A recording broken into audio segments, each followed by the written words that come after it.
অজ্ঞানতিমিরান্ধস্য জ্ঞানাঞ্জনশলাকয়া চক্ষুরুন্মিলিতং যেন তস্মৈ শ্রী গুরবে নমঃ। ঠাকুর ও মায়ের চরণে শতকোটি প্রণাম জানিয়ে আজকের পাঠ শুরু করব।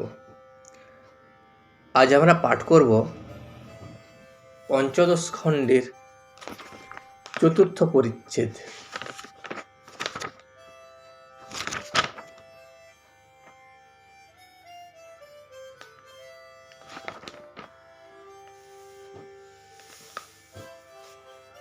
সাধুসঙ্গ ও ভোগবিলাস ত্যাগ।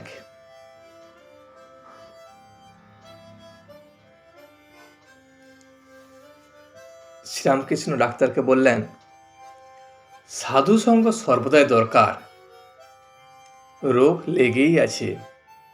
সাধুরা যা বলেন সেইরূপ করতে হয়। শুধু শুনলে কি হবে? ঔষধ খেতে হবে, আবার আহারের কটকেনা করতে হবে, পথ্যের দরকার। ঠাকুর ডাক্তারকে বলছেন, জীবের সাধুসঙ্গ সর্বদাই দরকার, সব সময় সাধুসঙ্গ করতে হয়। যদি সাধুসঙ্গ না করা হয়, তারপরে রোগ লেগে আছে। রোগ লেগে আছে মানে বিভিন্ন সমস্যা সবসময় থাকবেই। সেই জন্য সাধারণ মানুষ যতটা না বুঝেন, তার থেকে সাধুরা বেশি বোঝেন। সাধুরা যা বলেন সেই জন্য তাই করতে হয়। সাধুরা যা করতে তাই যদি করা হয়, তাহলে সেটা উপকারে লাগে। সাধুরা যা বলেন তা যদি না শোনা হয়, তাহলে অনেক সমস্যা হয়। যেমন বলে ওষুধ খেতে হবে, আবার আহারের কটকেনা করতে হবে, পথ্যের দরকার। যেমন রোগ হলে ওষুধ খেতে হয়, আহার ঠিক মতো করতে হয়, পথ্য ঠিক মতো করতে হয়। সেই রকম সাধুসঙ্গ করতে হয় সংসারে থাকতে গেলে। সাধুসঙ্গ করে সাধুর কথা সবসময় শুনতে হয়। ডাক্তার বললেন, পথ্যেতেই সারে। যে কোনো রোগ হলে তার পথ্যটাই আসল প্রয়োজন। শ্রীরামকৃষ্ণ, বৈদ্য তিন প্রকার: উত্তম বৈদ্য, মধ্যম বৈদ্য, অধম বৈদ্য। যে বৈদ্য এসে নাড়ি টিপে ওষুধ খেয়ে হয়ে এই কথা বলে চলে যায়, সে অধম বৈদ্য। রোগী খেলে কি না সে খবর সে লয় না। এখানে ঠাকুর বলেছেন যে বৈদ্য তিন রকমের হয়: এক উত্তম, অধম, আবার মধ্যম। উত্তম বৈদ্য কি রকম না, যখন তারা রোগীকে দেখতে আসে, তো তখন তারা নাড়ি টিপে শুধু দেখে নিয়ে বলে, ওষুধটা দিয়ে গেলাম, তুমি খেয়ে নিও। রোগী খেলো কি খেলো না, তার রোগ সারলো কি সারলো না, সেসব আর খবর টবর নেয়নি। সেই জন্য সেই বৈদ্য হলো অধম বৈদ্য। আর যে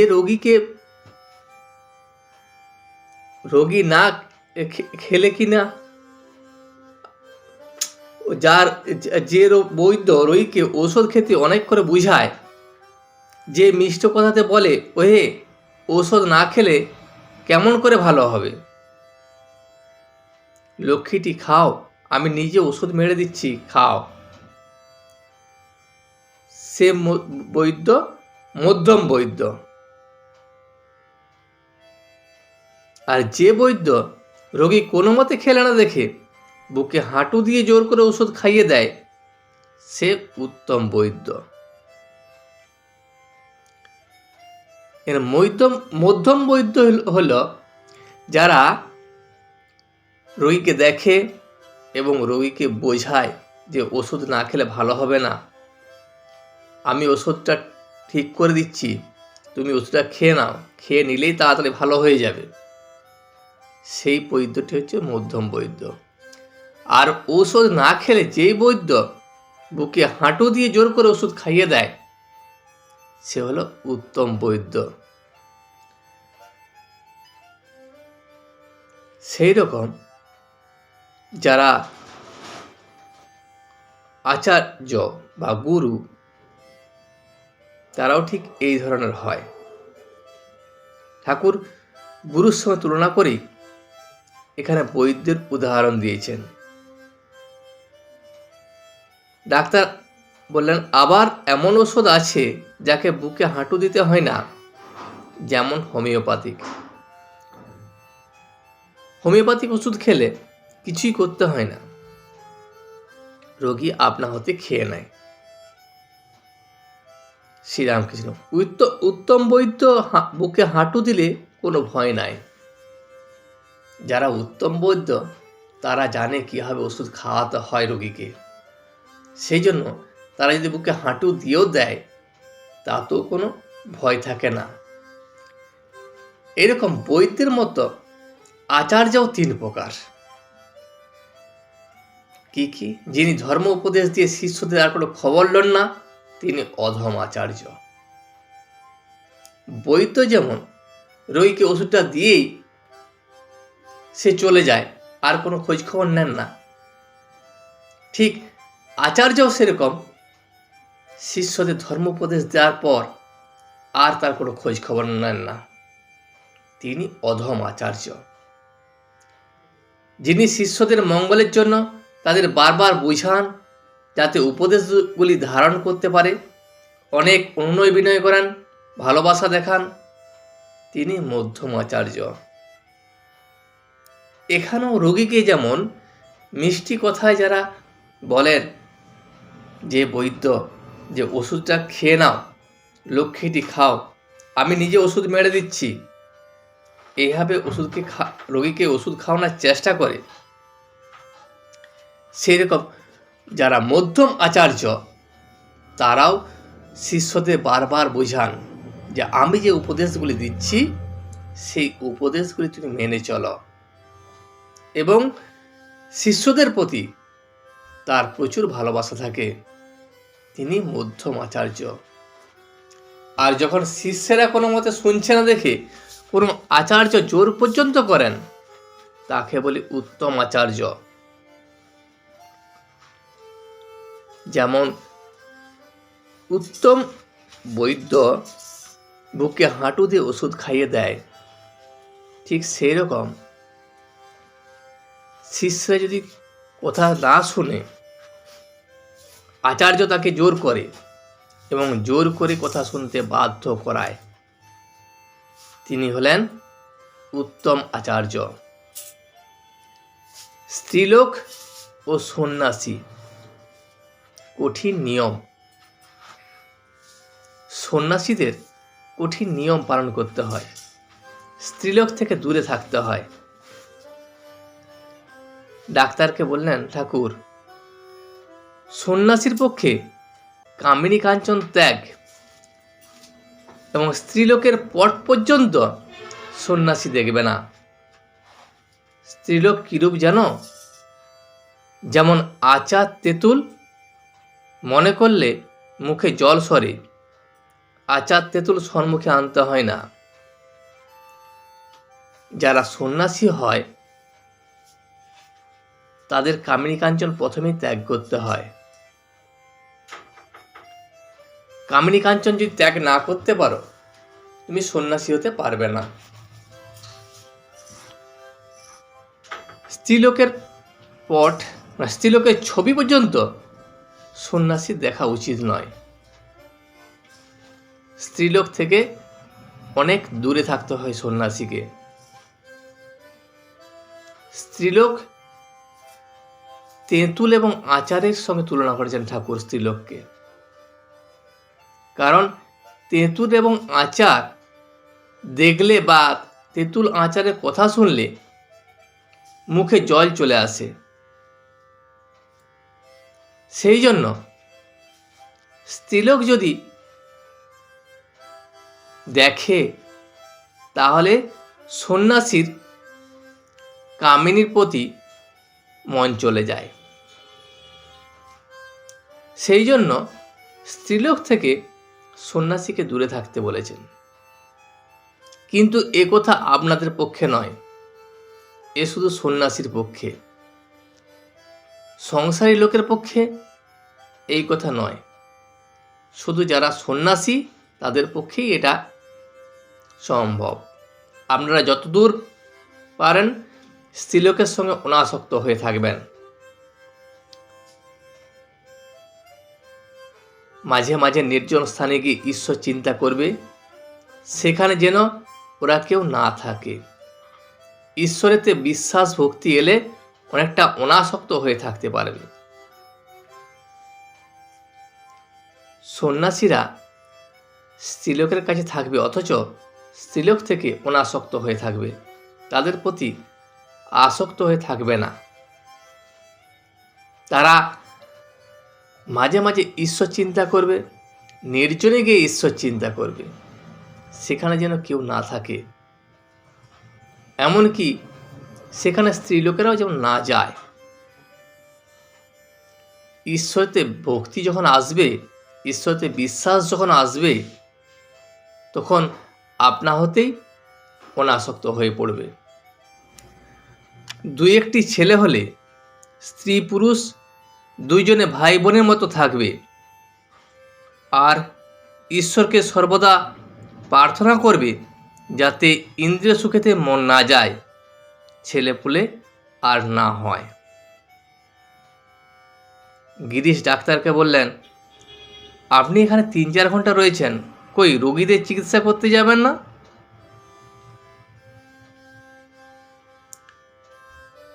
ঠাকুর বলছেন, যখন দু একটি ছেলে বলে হয়ে যাবে, তখন স্বামী স্ত্রীর মধ্যে যে সম্পর্কটা থাকবে, সে সম্পর্কটা ভাই বোনের মতো হয়ে থাকবে। তখন আর ইন্দ্রিয় সুখের দিকে যেন কোনো মন না যায়। তখন সর্বদা শুধু ঈশ্বরের প্রার্থনা করবে, ঈশ্বরকে ভালোবাসবে এবং ঈশ্বরকে ভক্তি করবে।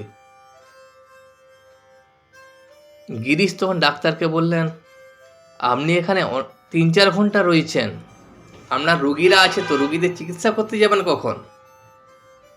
তখন ডাক্তার বলেন, আর ডাক্তারি আর রোগী যে পরমহংস হয়েছে, আমার সব গেল। ডাক্তার ঠাকুরের কাছে থেকে ঠাকুরের কথা শুনে, ঠাকুরের অমৃত বাণী শুনে সব কিছু ভুলে গেলেন। তার ডাক্তারিও ভুলে গেলেন, তার যে রোগীপত্র সব বসে আছে সেই সবই তিনি ভুলে গেলেন। তিনি ঠাকুরের প্রেমে মাতোয়ারা হয়ে গেছেন। শ্রীরামকৃষ্ণ ডাক্তারকে বললেন, একটি আছে অহৈতুকী ভক্তি, এটি যদি হয় তাহলে খুব ভালো। প্রহ্লাদের অহৈতুকী ভক্তি ছিল। সেইরূপ ভক্ত বলে, হে ঈশ্বর, আমি ধন মান দেহসুখ এসব কিছুই চাই না, এই করো যেন তোমার পাদপদ্মে আমার শুদ্ধা ভক্তি হয়। একটি ভক্তি আছে, সে ভক্তিটি হলো অহৈতুকী ভক্তি, যে ভক্তিতে কোনো কামনা থাকবে না, যে ভক্তিতে নিজের জন্য তুমি কিছু চাইবে না। যেমন ভক্ত প্রহ্লাদ, তার ছিল সেই ভক্তি। সে ঈশ্বরের কাছে শুধু চেয়েছিল ধন মান দেহসুখ এসব কিছুই চায় না, সে শুধু ঈশ্বরের পাদপদ্মে থাকতে চেয়েছিল। সেই শুদ্ধা ভক্তি, সেই শুদ্ধা ভক্তি হওয়া প্রয়োজন। প্রহ্লাদের মধ্যে সেই শুদ্ধা ভক্তি ছিল। সমস্ত জীবের মধ্যেই সেই শুদ্ধা ভক্তি প্রয়োজন। ডাক্তার বললেন, হ্যাঁ, কালীতলায় লোকে প্রণাম করে থাকে দেখেছি, ভিতরে কেবল কামনা, আমার চাকরি করে দাও, আমার রোগ ভালো করে দাও, এই সব। সংসারী মানুষ যারা ঠাকুরকে প্রণাম করতে যায়, তারা ঠাকুরকে প্রণাম করে তারা কামনা করে, যেমন ঠাকুর আমার চাকরিটা করে দাও, ঠাকুর আমার রোগ ভালো করে দাও, এইসব বিভিন্ন কামনা নিয়ে ঠাকুরের কাছে তারা যায়। সেটা আমি দেখেছি।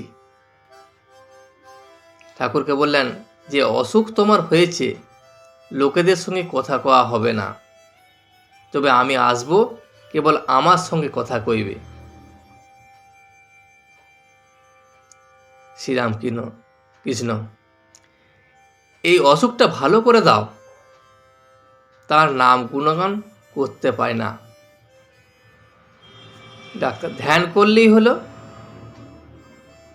ঠাকুর ডাক্তারকে বলছেন, আমার যে অসুখ করেছে সে অসুখটা তুমি আমার ভালো করে দাও। আমার অসুখ না ভালো হলে আমি ঈশ্বরের নাম গুণগান করতে পারছি না। আমার ইচ্ছা আমি ঈশ্বরের ধ্যান করি এবং নাম গুণগান করি, তার নাম করে নাচি, কিন্তু আমি কিছুই পাচ্ছি না। সেই জন্য আমার এই অসুখটা ভালো করে দাও তুমি। তখন ডাক্তার বললেন, কেন? নাম গুণগান ধ্যানের মাধ্যমেই তো হয়। যদি আপনি ধ্যান করেন তাহলেই তো ঈশ্বরকে ডাকা হবে। তখন ঠাকুর বললেন, সে কি কথা, আমি একঘেয়ে কেন করব? আমি 5 রকম করে মাছ খাই, কখনো ঝোলে, কখনো ঝালে, অম্বলে, কখনো বা ভাজায়। তাহলে আমি একরকম ধ্যান কেন করব? আমি কখনো পুজো করব, কখনো জপ করব, কখনো বা ধ্যান, কখনো বা তার নাম গুণগান করি, কখনো তার নাম করে নাচি। আমি যেমন খাবার সময় মাছের বিভিন্ন রকম উপকরণ করে খাই, ঠিক সেই ধরনের আমি যখন ঠাকুরকে ডাকবো তখন বিভিন্নভাবে ডাকবো, যখন যেটা আমার খুশি হবে। কখনো পুজো করব, কখনো জপ করব, কখনো তার ধ্যান করব, কখনো নাম গুণগান করব। আবার যদি কখনো কখনো ইচ্ছা হয় তার নাম গুণগান করতে করতে নাচও করতে পারি। ডাক্তার তখন বললেন, আমিও একঘেয়ে নই, আমিও তো একরকমই করতে চাই না, আমিও তো চাই যে আপনি ঠিক হয়ে উঠুন। অবতার না মানিলে কি দোষ আছে?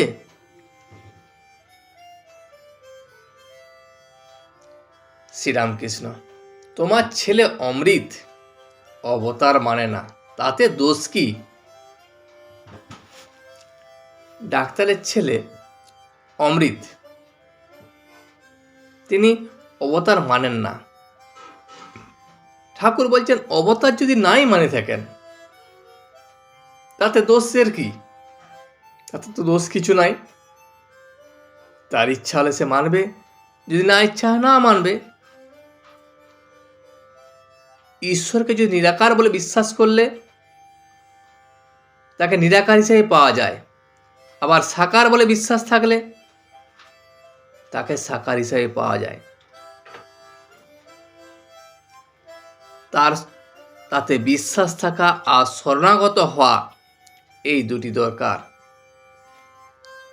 তুমি ঈশ্বরকে কিভাবে ডাকছো, সাকার হিসাবে না নিরাকার হিসাবে, সেটা তোমার ব্যাপার। তুমি অবতার মানলে না মানলে সেটাও তোমার ব্যাপার। আসল জিনিস কি না ঈশ্বরের প্রতি বিশ্বাস আর ঈশ্বরের প্রতি ভক্তি। সে সাকার হিসাবে মানো আর নিরাকার হিসাবে মানো। ঈশ্বরের শরণাগত হও এবং বিশ্বাস থাকা দরকার। এই দুটি থাকলেই তবেই ঈশ্বরকে পাওয়া যায়। মানুষ তো অজ্ঞান, ভুল হতেই পারে। মানুষের জ্ঞান কতটুকু, তার ভুল হতেই পারে। 1 সের ঘটিতে কি 4 সের দুধ ধরে? মানুষের বোঝার ক্ষমতা 1 ঘটি দুধ ধরার সমান। সেখানে ঈশ্বরের যে অসীম ক্ষমতা বা ঈশ্বর যে অসীম, সেটা সে তার বুদ্ধিতে কি করে বুঝবে? তবে যে পথেই থাকো, ব্যাকুল হয়ে তাকে ডাকা চায়। তিনি তো অন্তর্যামী, সে আন্তরিক ডাক শুনবেনই শুনবেন। ব্যাকুল হয়ে সাকারবাদীর পথেই যাও আর নিরাকারবাদীর পথেই যাও, তাকেই পাবে। যেভাবেই তুমি থাকো, যে পথেই তুমি থাকো, ব্যাকুল হয়ে তাকে শুধু ডাকা চায়। তার প্রতি ভক্তি এবং ব্যাকুলতা যদি গভীর হয়, তিনি অন্তর্যামী, তাহলে তোমার ডাক তিনি ঠিক শুনতে পাবেন। এবং তুমি সাকারবাদী হও আর নিরাকারবাদী হও, যে পথেই তুমি যাও, তুমি ঈশ্বরকেই পাবে। মিছরির রুটি সিধে করে খাও আর আড় করে খাও, মিষ্টি লাগবে। তোমার ছেলে অমৃতটি বেশ। যদি তুমি মিছরির রুটি খাও, তুমি কিভাবে খাচ্ছ সেটা দেখার প্রয়োজন নাই, সেটা খেলেই মিষ্টি লাগবে। সেই রকম ঈশ্বরকে তুমি যে অন্তর থেকে ডাকো এবং তার জন্য যদি তুমি ব্যাকুল হও, তুমি কোন পথে গেলে সেটা বড় কথা নয়। তিনি অন্তর্যামী, তিনি তোমাকে দেখা দিবেনই।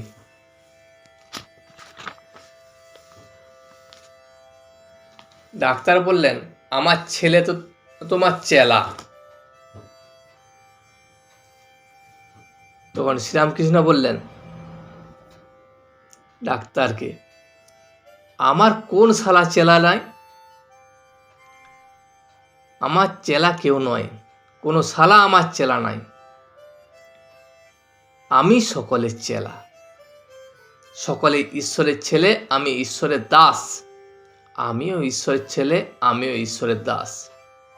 আমি চেলা টেলা ওইসব কিছু জানি না, আমার কেউ চেলা নয়। আমি জানি সবাই ঈশ্বরের ছেলে এবং আমিও ঈশ্বরের ছেলে এবং ঈশ্বরের দাস। যেমন চাঁদ মামা সকলেরই মামা, তেমন ঈশ্বর সকলেরই পিতা। সমস্ত সকলের আনন্দ এবং হাস্য। আজ এই পর্যন্তই।